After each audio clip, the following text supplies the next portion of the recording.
From the heart of Wayne County, this is Wayne Goldsboro Television, Goldsboro, North Carolina.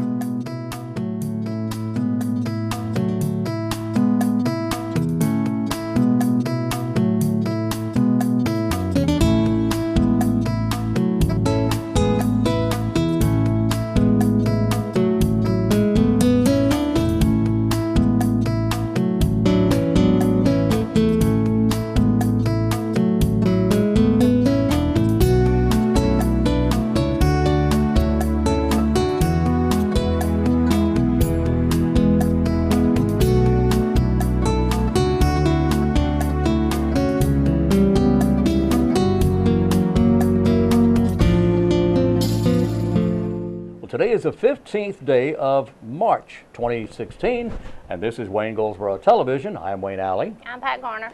And today is primary election day. Today is the day you get out and cast your vote if you're an American, if you're registered to vote, and if you know for whom you wish to vote.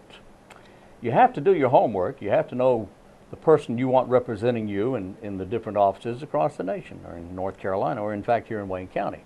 So I do hope you've done your homework there. And the polls close tonight at 7:30, so, and there's 31 of them, I believe 30 or 31 around the Wayne County area. And if you have any question about where you're supposed to be voting, you can go online to waynegov.com and click on the departments and then go straight to the Board of Elections, right? That's correct. That's correct. And there you go. So, okay, I hope you do the right thing, all right? And if you don't know, if you haven't done your homework, it's tough to tell somebody not to vote, but you don't know who you're voting for if you haven't done your homework. You just go out and start picking names. That's true. Right? You can't do that. You really just can't do that. All right, we had a trivia question yesterday that was not asked, so I will ask that trivia question today. The category is television ads, advertising. Okay. What fast food restaurant ran an ad campaign in the 1980s around the slogan, "Where's the beef?" Oh, that's so simple. That's so simple. She knows this one. She knows a lot of them, but this one she just boom, just like that. All right, I'll ask another one. No, let's go with that one. Where's the beef? That was Clara driving around in the car. You remember her? Clara. All right, today the 15th, and it's the Ides of March. Now, what does that mean? Well, the Ides refers to the calendar, usually to the position of the moon. And the Ides of March generally referred to Roman calendar originally based on the first three phases of the moon, the new moon, the moon's first quarter, and the Ides, which fell on the day of the full moon. And in March, it was on the 15th. That's why they call the Ides of March, which was made famous by William Shakespeare in his play Julius Caesar, because that's when Caesar was assassinated. But when the Romans fixed the length of the months, they also fixed the dates of the Ides. In March, May, July, and October, which were most of the months with 31 days, the Ides were on the 15th. Other than that, it kind of fluctuated back and forth. But anyway, that's the story of the Ides of March. Okay? Birthdays today include actor Judd Hirsch, who first came into prominence. He's been around a long time, but people first remember him from the TV show Taxi. Now he is on, or most recently was a regular on the TV show Numbers. He played the father of those two guys. Sly Stone. Sly Stone of Sly and the Family Stone? Nope. Don't recall. Okay, you'd know their music if you heard them. You'd know them. Anyway, Judd Hirsch is 81 and Sly Stone is 73 today. Park Overall is an actress. She is from Georgia, and she was put played a big part in the TV show Empty Nest. She played a doctor's receptionist and nurse. But mainly, and she was really good at that part because she had such a very thick Southern accent, and people just all over the country just fell in love with her immediately. She's 59 today. Jimmy Bio is 54. Bret Michaels, of Poison. You remember? Yeah. No, you remember Poison? Okay. He's 53 today. Eva Longoria. No. No. Okay. Actress, 41 years of age today, and I talked to her several years ago. Anyway, she's a big-time actress and all that stuff. Eva Longoria, 41 today. Okay, and those are the birthdays and stuff like that.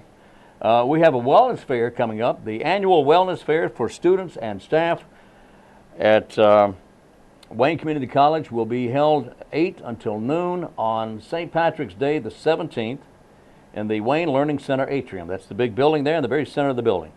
There will be hearing and vision and blood pressure checks, as well as screenings for glaucoma and diabetes. Body composition and height and weight measurements will also be done. In addition to all that, there will be 2 Operation Medicine Drop sessions on Wayne Community College campus that are open to the college community and the public. So from 10 a.m. until noon, Wednesday, March 23rd, from 2 until 4 p.m., and Thursday, March 24th, in the Wayne Learning Center. I beg your pardon. That's 10 till noon, Wednesday the 23rd, and 2 to 4, Thursday the 24th.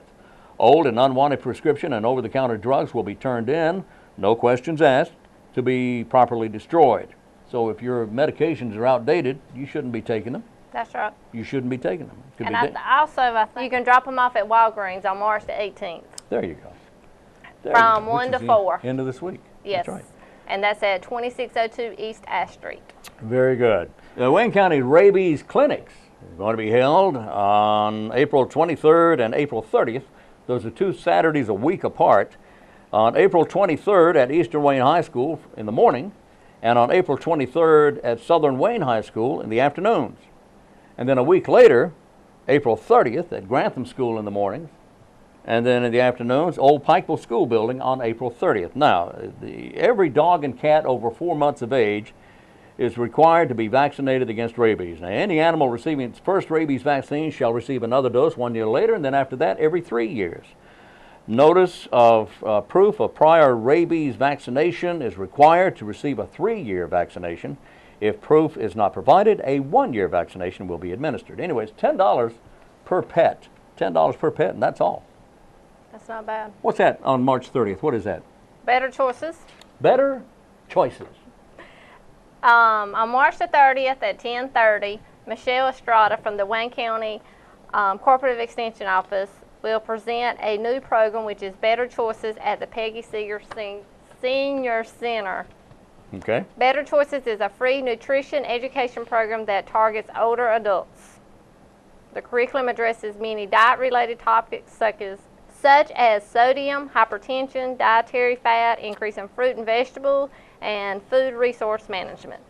The benefits of this program are the participants will be able to sample new healthy foods, as well as assist with the preparation, receive a cookbook, water bottle, and spice jar for participating. A spice jar? Yeah. Whoa. They will learn and share strategies for healthy living and saving money. The program consists of 8 engaging and interactive sessions, approximately 60 minutes. You can contact Paula Edwards at the Senior Center at 919-705-1785. Ooh, I don't know why that reminds me. I should have mentioned this yesterday. But this past Saturday, I was at the University of Mount Olive for the Eagle Scout recognition and the Silver Beaver banquet of our local Tuscarora Council of the Boy Scouts of America. And every year I go to this thing, I am just amazed at the quality of young people that are growing up here in Wayne County. Mm-hmm. They are just, it's a fantastic group of kids. Excuse me, young adults. That's what I meant to say. But I was so impressed. And, you know, to me, it's certainly an honor. They asked me to be the Master of Ceremonies for this year. Obviously, they couldn't get anybody else. But it was a fantastic event, and I am honored to be a part of it. I am. I am. It's a wonderful, wonderful event, and I think we got to get Jason Smith back in here to talk about it too. Yeah. Anyway, I should have mentioned that yesterday, but thank you very much for having me there, and the food was just out of this world. And the Bullards performed. The Bullard family was there, and they're great too. Coming up very quickly, 4th Annual Wayne County Literacy Fair. This is coming up April 16th from 10 till 2 at the Literacy Connections at 2001 East Ash Street in Goldsboro. Join millions of youth around the world and celebrate the power and joy of reading. We will honor youth service projects completed this spring and provide fun activities on Global Youth Service Day. Everyone's invited to participate in the great event to raise awareness about literacy. Fun, food, games, literacy for the entire family, free book giveaway, raffle prizes, free admission. Everybody's going to go and have a good time. And this is going to be at 2001 East Ash Street there at Literacy Connections. And that's again on April the 16th. Okay? Good deal. Okay. We ready? Already. We'll take our break. We'll be back in just a moment after this interview.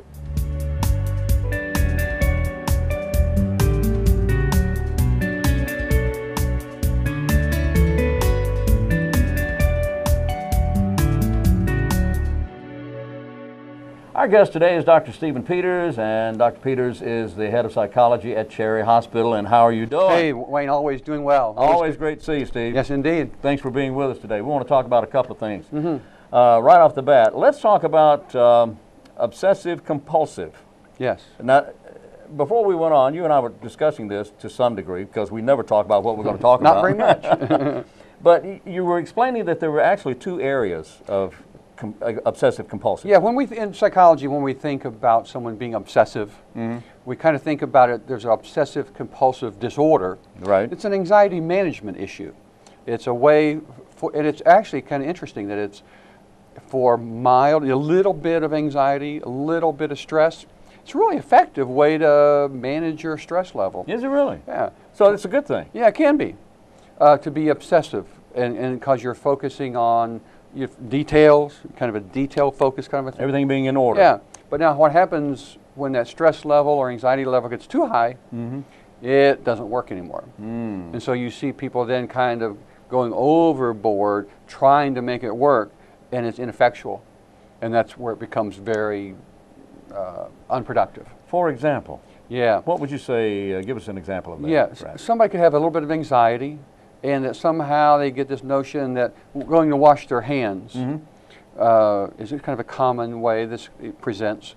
And so it's a hand washing behavior that makes them feel better. Yeah. And it's just so they've connected it in their brain that washing your hands makes you feel a little bit better. And so when stress comes up, they have that stress that builds, they feel the need to go wash their hands. Okay. And then as that happens, but then you can be washing your hands as stress comes up, stress comes up, stress comes up. You're going to be washing your hands to where they're raw. I can remember a young man who had his skin from his elbows down was blood red raw from the scrubbing he was going through. My goodness. Because for a little bit of stress, yeah, could work. Yeah. For a lot of stress, yeah, bad idea. Okay. You'll rub your hands raw, you know. So obsessive compulsive disorder can get very out of control, and it becomes an anxiety management issue then. So different degrees of it. Yeah, different degrees. A smaller, a lighter degree is okay. Yeah, and that's kind of why you see people who are a little obsessive. You know, it works out if you're a graduate student, you're in college, to be a little obsessive. Keep your notes orderly, keep all your files, keep maybe the books in the bookshelf might be alphabetized. Well, doesn't matter if they are, but if that makes you feel better, go ahead. It's fine. You know, because you're being a little bit obsessive. Yeah. But being a little obsessive means you know where things are. That's true. But if your stress level gets higher, it probably becomes ineffectual. Okay. I always talk to medical students about that.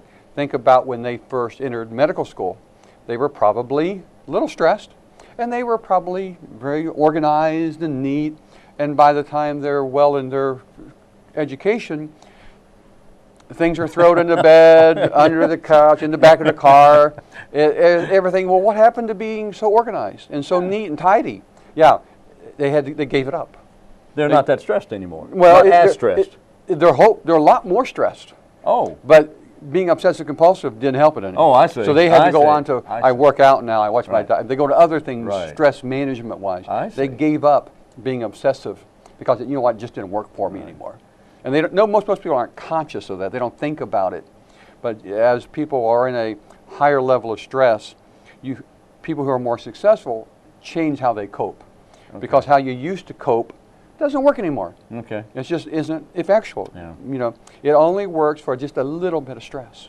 Okay. That is the obsessive compulsive disorder. Obsessive compulsive disorder, Okay. that's correct. What's the other? Well, then we have an obsessive compulsive personality. Okay. A person who's not really doing anxiety management, not really stress management, as they have kind of taken this on as a way to manage their life. Some of the TV characters that we were trying to come up with names. Yeah, And so yeah. there are a few characters on TV that are portrayed as very obsessive compulsive personalities. Every little thing's got to be, if they come into a room and a teacup has been moved, They notice it. Oh, that's not how I keep that. It's got to be a certain way. Yeah, or kind of that neat freak, Yeah. attention to every little detail. And an obsessive compulsive personality isn't so much attending to anxiety management. They're just sort of doing that more in a much broader, generalized way, just more of as a style of personality now. You mentioned a young lady. What was that show? 90210 or something? No, on Friends. On Friends, yeah. Okay. Is it Courtney Cox? Whatever character. Yeah, her character. Is it Monica? I don't know. I don't know either. I don't know. But who always kind of portrayed everything being in its place and kind of that orderly fashion. Then there's the TV detective guy, Monk. Love Monk. Who could attend to such details. Yes. But then he would also attend to sort of irrelevant details. Yeah. But he's detail focused. Oh, extremely. And Yeah. so that some of that is very, very adaptive, very productive, because not much would get by him. That's exactly right. But on the other hand, it doesn't matter. Well, things had to be either even numbers. It right, couldn't be 99. It had to be 100. That's right. Of something. Exactly. Yeah. Yeah. So kind of an organizational mindset that way, Yes. but usually taken to a degree that becomes maybe not that productive for people. Okay, but it can be good to some degree. Oh yeah, very much so. Okay. Uh, All right. So so we have that. all right. Do we have a third by any chance? Well, we were talking too about you can have that just being obsessed. You can, and it's not so much a clinical disorder as it is sort of where we get overly invested, overly connected with a habit, a behavior, a person. And so we talk about that more casually, about being obsessed with something. So you can be obsessed with your car, with your car, a sports a hobby, activity, anything. a person. Right. Yeah, I love that person more than anything in the world. Right. Why? I don't know. Well, and some of the more disturbed aspects of that we might be thinking about is when somebody's stalking. Oh yes. And so it becomes a pathological obsession. And so it's dangerous. That is certainly not healthy. So it's not being obsessed with working on your car or NASCAR and having it as a very passionate hobby interest. Okay. That's okay. That could be fun. Yeah. But then if it's obsessed with a person and it's not reciprocal, and it crosses over into stalking, well, now that's another matter altogether. That's dangerous. Yes, indeed. Yeah. Wow. Okay. I want to move on to one more topic. Yes, indeed. And you were recently at a conference in New Orleans. Had the opportunity to have a conference with the American Academy of Forensic Psychology down in New Orleans. So had a great conference. Interesting. Great town to have a conference in. Yeah. But we did have a lot of conversation about post-traumatic stress disorder. PTSD. Post-traumatic stress disorder, PTSD. It's sort of the hot popular topic right now, and because obviously we're concerned about taking good care of veterans and our military service people, but at the same time, when we really think about post-traumatic stress disorder, what are the true actual details of that problem?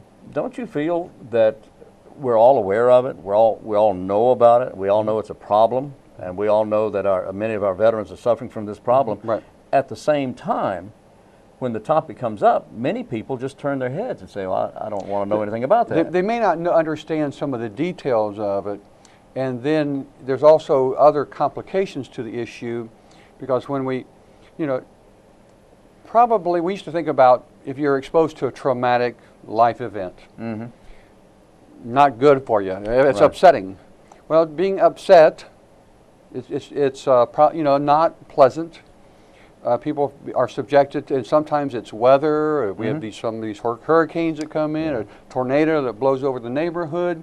Those are very traumatic events. Car wrecks, a fatality, being in a car like that. It's very traumatic, can be. Most people are resilient.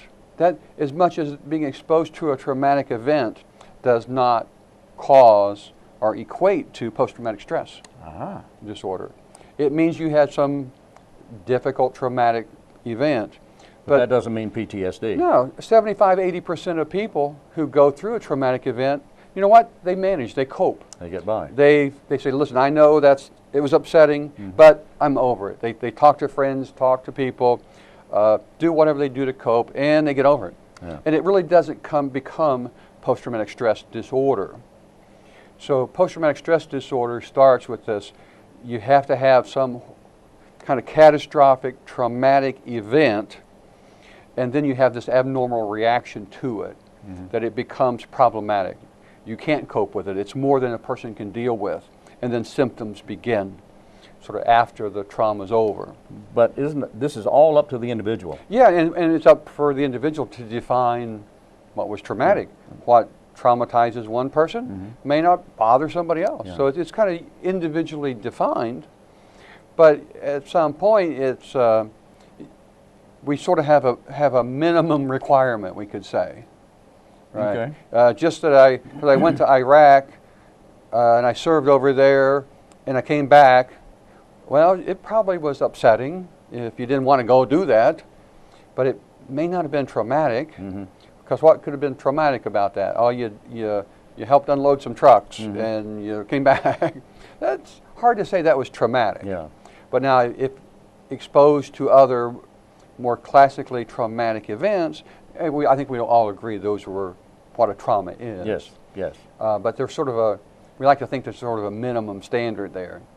You can't just say, well, I had to go do something I didn't like to do. Yeah. That's not traumatic. We'd all be traumatized. Yeah.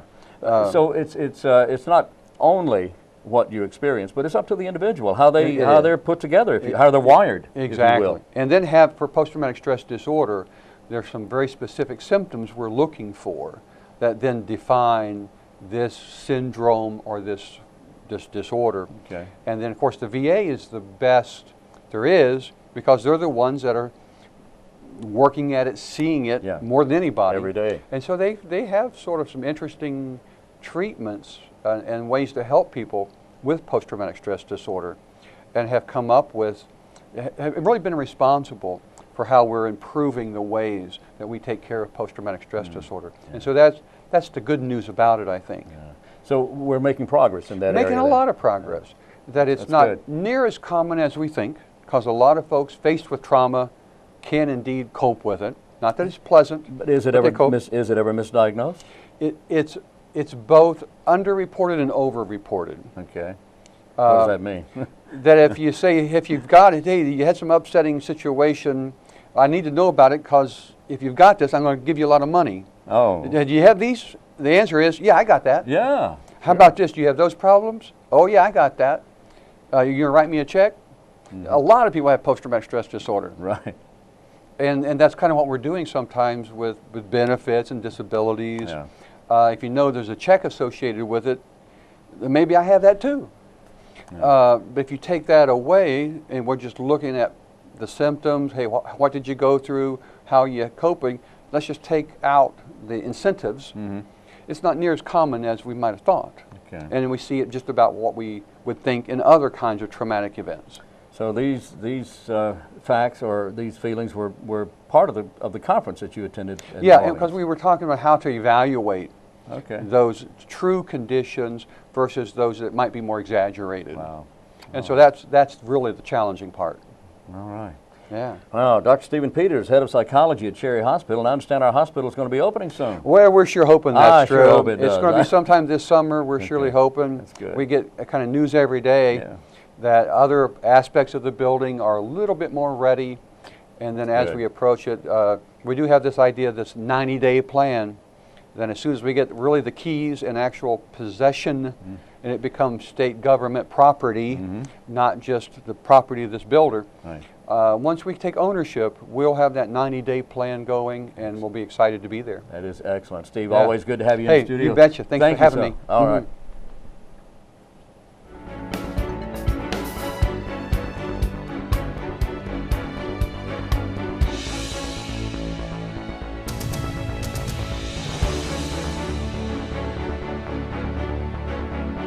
We are back on Wayne Goldsboro Television. Thank you for being with us.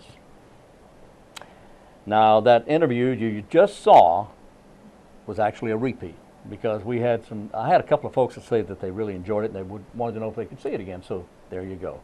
Our thanks to Dr. Stephen Peters of Cherry Hospital. Yeah, good guy. Good guy. Very knowledgeable and very nice. What fast food chain ran an ad campaign in the 1980s around the slogan, "Where's the beef? Where's the beef?" What was it? Wendy's. That was Wendy's. That's exactly right. That's exactly right. It was Wendy's. See, we'll ask a trivia question each day, and then you just kind of think about it, give it some thought. If you know the answer, kind of keep it to yourself. And then we'll tell you in the second portion of the program. Today, the 15th, the Ides of March. Today is Everything You Think Is Wrong Day. It's also Freedom of Information Day and Incredible Kid Day. And then tomorrow's another day, okay? Don't forget to wear your green day after tomorrow. Thursday is St. Patrick's Day. Be wearing a bit of the green there, if you will, please. Okay. We talked about having rabies, didn't we? Yes, we did. Okay. Don't forget the detention officers yeah. for the new detention center is going on. They need 25 detention officers for the new detention center. That's right. Also, OES, Office of Emergency Service, is needing paramedics, full and part-time. There you go.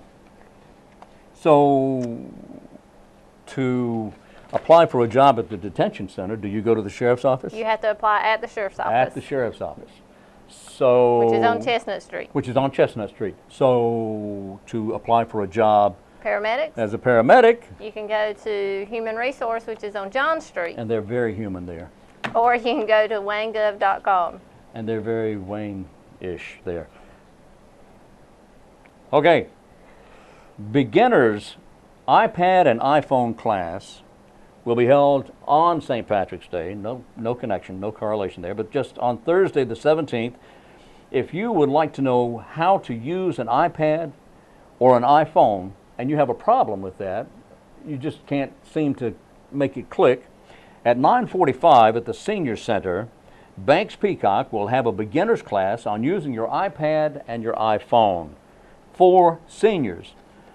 All right? Those that are new to iPads and iPhones. The class is at the Seegers Senior Center. It's free and registration is not needed. Just simply call Paula Edwards or visit the website if you have any questions at all. Otherwise, just go. And that's at 9:45. 1 hour later, they'll have another class for intermediates. A class of using the iPad or iPhone for seniors that are more advanced beyond beginners, but you're still not quite there yet and you need a little help with that. Well, there you go. 10:45 on the 17th at the Seegers Senior Center. Okay. Well, is that about it? That's it. That's it for today. We're going to do this again bright and early tomorrow at 7 a.m. Be sure to remember to get out and vote today. Polls are open until 7:30. And if you have any questions about where you vote, you can go to WayneGov.com/BOE, Board of Elections. And on that page, you'll be able to locate where you're supposed to go and vote simply by putting in your address. All right? All right, so until tomorrow, I'm Wayne Alley. I'm Pat Garner. And this is Wayne Goes World Television.